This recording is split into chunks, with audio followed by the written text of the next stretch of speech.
का काही असा पत्ता सांगायचे, काय म्हणायचे, घर नाही, दार नाही, बायको नाही, पोर नाही, चले जा मालेगाव, राम बोलो भाई, मुक्काम पोस्ट मसन, काही उरलं का काही? काय उरत सांगा ना, काय भजनाची उरले ते पाहेगा, काही उरतच नाही ना. उरत एकच आहे, तुका म्हणे एका मरणीची सरे, उत्तमाची उरे कीर्ती मागे. जीवन चांगलं जगला असाल तर अण्णांसारखी कीर्ती उरेल, कारण समाजानं मुखात नाव घ्यावं आमचा कळस गेला. कुणी कुणाविषयी चांगलं बोलत नाही दादा.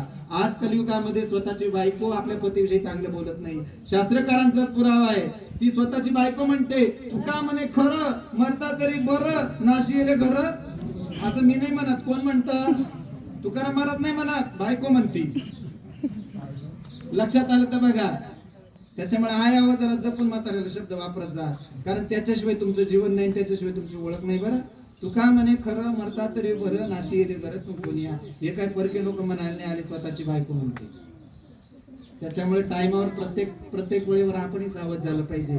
मला एवढं सांगायचंय की या ठिकाणी हा जो काही देह आहे, हा पुण्यकर्माने आपल्याला प्राप्त झालाय. काग टाळी या न्यायाने प्राप्त झालाय. विचार सागर सांगतोय, सुक्त सांगतोय बरं का. हा न्यायशास्त्रही सांगतोय. न्यायशास्त्रामध्ये हा एक न्याय आहे, कोणता? काग टाळी न्याय. कागद टाळी न्याय म्हणजे नदीमध्ये एखादा स्नानासाठी उभा आहे, स्नान करून हातात पाणी घेतलं आणि पाणी घेतल्यानंतर त्या ठिकाणी सूर्याला अर्पण केलं, वरती हात केले आणि पाण्यात टाळी वाजवायला लागला. पाण्यात टाळी वाजवायला लागला आणि टाळी वाजवता वाजवता एक कावळा आला आणि त्याच्या हातात अडकला. अडकल्यानंतर त्याने तो कावळा घट्ट तसाच धरला आणि खाली आणला. बरोबर आहे. खाली आणल्यानंतर त्या ठिकाणी आता मला सांगा, तो त्याने धरण्यासाठी हात वरती केले होते का? अजिबात नाही. वरती त्याने कशासाठी? त्याच्या साधनेसाठी हात केला. टाळी वाजवायला गेला आणि टाळी कावळा सापडला. आता कावळा कोणाच्याही हाती लागत नाही. कावळा कोणाच्याही हाती लागत नाही.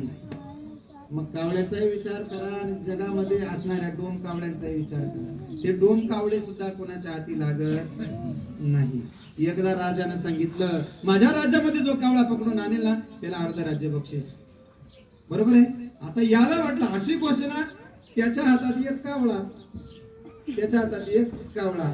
त्याला असं वाटलं की एक कावळा मी धरलाय ना, एक कावळ्याला अर्ध राज्य, दोन कावळ्याला. राजाने पुढे जायचं, एवढा बारीक या सांसारिक जीवना विचार केला, जाऊ दे एक आहे ना, अजून एक पकडतो. मग आता जो काही धरलेला कावळा होता तो त्याने कुठं दाबला? बगलेत दाबला. त्याला दुसरी अक्कल आली, बगलेत दाबला, बगल्यात दाबला. आता दुसरा कावळा पकडण्याकरिता त्याला काय करावं लागणार आहे? वरती हात करावे लागणार. मग आता वरती जर हात केले तर तो पहिला कावळा येतोय तुमच्या गणित लक्षात. तर त्यानं स्वार्थापोटी राजाच्या संपूर्ण राज्यासाठी त्याला बाण राहिल्याने हात धरून ठेवलाय. पण हात वरती केला तर निघून जाईल, हे बाण आपल्यालाही राहत नाही. वेळ निघून गेली की काही होत नाही हे आपल्याला कळतं, तरी सुद्धा वेळ निघून जाण्याची वाट आपण पाहतो. यानं वरती हात केले, वरती हात केले. 3 दिवस झाले. किती?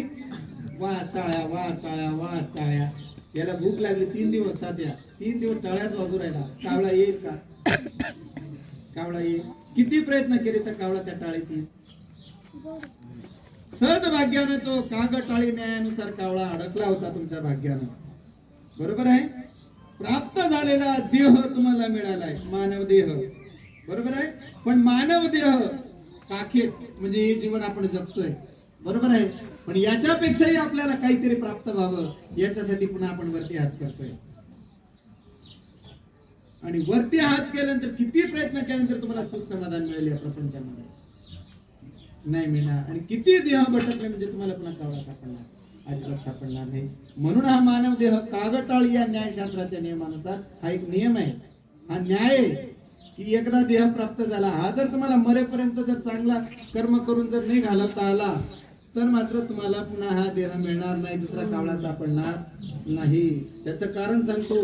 शास्त्रकारच दोन बाजूने बोलतायत. शास्त्रकार दोन बाजूने बोलतायत. प्राप्त झालेला देह हा मानवी जीवन धन्यही करतो, पण हे धन्य मानवी जीवन करण्यासाठी त्याला 2 प्रमाणानं सिद्ध व्हावं लागतं. पहिलं तर हा देह नाशवान आहे हे मान्य करावं लागतं, आणि दुसरं तर याच देहानं देवाला साध्य करता येतं हे मान्य करावं लागतं. मग तुम्ही म्हणाल प्रमाणे याला मदालसाकडे जा, मदालसा सांगेल. मदालसा सरळ म्हणते, हा देह नाशिवंत मळमूत्राचा बांधा, वरी चर्म घातले रे कुर्मी कीटकाचा चांदा, रव रव दुर्गंधी अमंगळ तिचा बांधा, स्मरे त्या हरिहारा शरण जाई गोविंदा, वरियदे मदालसा सोहम जो रे बाळा. ती मदालसा राणी आपल्या बाळाला जोळीत टाकते, झोका देते आणि झोका देत असताना त्या अवस्थेमध्ये त्याला उपदेश करते की जो देह तुला प्राप्त झालाय ना, हा देह नाशिवान आहे, हा देह नाशिवंत. पण पुढे लगेच महाराजांचं एक प्रमाण आहे, याच देहाने तुम्हाला देव प्राप्त करता येईल. हेच शरीर या ठिकाणी ही माऊली दुःखाचं सांगते ना, त्याच ठिकाणी हेच शरीर कसं आहे, शरीर उत्तम चांगले, शरीर सुखाचे गोसुले, शरीरे साध्य होय केले, शरीरे साधिले परब्रह्म. याच देहाना तो भगवान परमात्मा साध्य करता येईल. पण आपलं कर्तव्य कर्म कसे असेल तर याच देही घडे देवाचे भजन किंवा आत्माराम. याच देही घडे देही आत्माराम. याच देहामध्ये तो देव सुद्धा आपल्याला साध्य करता येईल. आणि त्याच न्यायानं आज आदरणीय प्रातस्मरणीय अण्णांनी सुद्धा आपला काळ घालवला आणि देह मानवी देह होता, पण दिव्य साधू वृत्तीने ती व्यक्ती जगली. प्रत्येकाच्या सुखादुःखात उभीच आहे. कोणाचा शेताचा वाद असेल तो वाद मिटवण्यासाठी सुद्धा अण्णा हजरच आहे. एवढंच नाही तर आपलं जे काही क्षेत्र आहे, जे काही पुण्यभूमीमध्ये आपण वैजनाथ धाम या नगरीमध्ये राहतो, त्या वैजनाथ ट्रस्टचे ते एक सदस्य सुद्धा होते. एवढंच नाही तर वारकरी संप्रदायाचा सगळ्यात मोठा वसा ध्वज त्यांच्या हाती या ग्रामभूमीचा. आणि ते करत असताना, तो वसा चालवत असताना निष्कलंकित जीवन ट्रस्टमध्येही आणि भजनी मंडळामध्ये निष्कलंकित जीवन जगून आज आपल्या गणगोतामध्ये सुद्धा अतिप्रिय व्यक्ती नावानं ते जगलेत. आणि आज या ठिकाणी सगळ्यांमधून ते देह नावाने निघून गेले, देह रूपाने गेले. आत्मरूपाने अण्णा जाऊ शकत नाही. फक्त एकच आहे, काकड्याला मी अण्णा गेल्यानंतर 2-3 दिवस अण्णांचे सगळे व्हिडिओ बघितले. काकड्याला जो पहाडी आवाज अण्णांचा, तसा आवाज आपले भजनी मंडळ आहेच गोड अण्णांना साथ करणारी मंडळी. फक्त एकच आहे सगळ्यांना, अण्णांचा जो काही वसा आहे तो वसा चालवायचा आहे आणि चालवतीलच, लक्षात घ्या. कारण काकड्याला अण्णा स्वतः 4 वाजता बसायचे, बरोबर आहे. आणि सर्व भजनी मंडळ अण्णांच्या पाठीमागे तिथे येऊन बसायचे. फक्त तो वसा त्यांचा तसा चालू ठेवा. आणि अण्णांनी जे काही नियम घालून दिलाय वारीचा सुद्धा, तो वारीचा नियम तसा चालला पाहिजे, एवढीच प्रार्थना करतो. अण्णांच्या जाण्यानं सर्वात मोठा दुःखाचा डोंगर परिवारावर तर कोसळलाच आहे, पण माझ्या वारकऱ्यांवर सगळा या ग्रामभूमीत असणाऱ्या भजनी मंडळावर जास्त कोसळलाय की आमचा आधार गेला, आमचा स्वर गेला, आमचा ताण गेला, आमचा ताल गेला, असं सर्व मंडळी म्हणतात. त्याच दिवशी एक माऊलीला विचारलं, कसं काय झालं? काही नाही बाई, आमच्या गावचा कळच गेला. सर्वसामान्य माऊली बोलली, एवढंच वाक्य बोलली. याच्यात आपलं जीवन किती सुंदर आहे हे कळत असतं. म्हणून आपलं जीवन सुंदर असावं, सार्थकी लागावं, याच्यासाठी अण्णांसारखं तत्व पाळा. आणि जगामध्ये विश्वामध्ये कोणी कुणाचा मत्सर करू नका, द्वेष करू नका. त्याचं कारण सांगतो, कोण काळ येईल कैसा, नाही देहाचा भरोसा. कधी येईल आणि कधी जाईल हे सांगता येत नाही. आज आपण बसलोय, उद्या जर आपला बॅनर लागला तर कोणाला दोष देणार आहे आपण? तसा लागू नये. पण मग जर तसं घडलं तर काय करणार आहे? बरोबर आहे की नाही? त्याला सांगता येत नाही.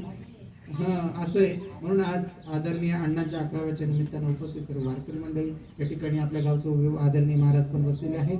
सर्व वारकरी मंडळी, तसं आदरणीय तात्या, तसे सर्व ग्रामस्थ मंडळी, महाराजांचे सुपुत्र, त्यांच्या धर्मपत्नी, मुली, सर्व सगळेश्वरी मंडळी आहेत. एक आहे, विश्वमाऊली ज्ञानोबारायांनी जगाच्या कल्याणाकरता मागितलं पसायला.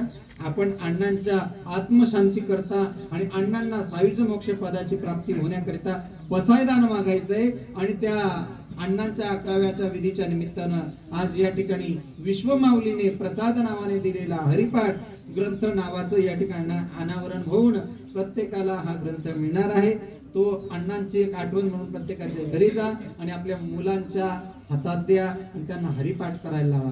जर तुम्ही हरिपाठ करायला लावला, बरं का, जर तुम्ही मुलांना हरिपाठ करायला लावला तर तुमचा शेवट चांगला होईल. जर तुम्ही आज मुलांना हरिपाठ सोडून जर दुसरं काही इंग्लिश मीडियम मध्ये नाही, मीडियम मध्ये जा, पण Johnny Johnny yes papa, eating sugar no पप्पा, हे वाक्य शिकवण्यापेक्षा मातृदेवो भव, पितृदेवो भव, अतिथी देवो भव, आचार्य देवो भव, ही 4 नीती शिकवा. तुमचा शेवट चांगला होईल आणि तुमचे मुलं तुम्हाला सांभाळतील.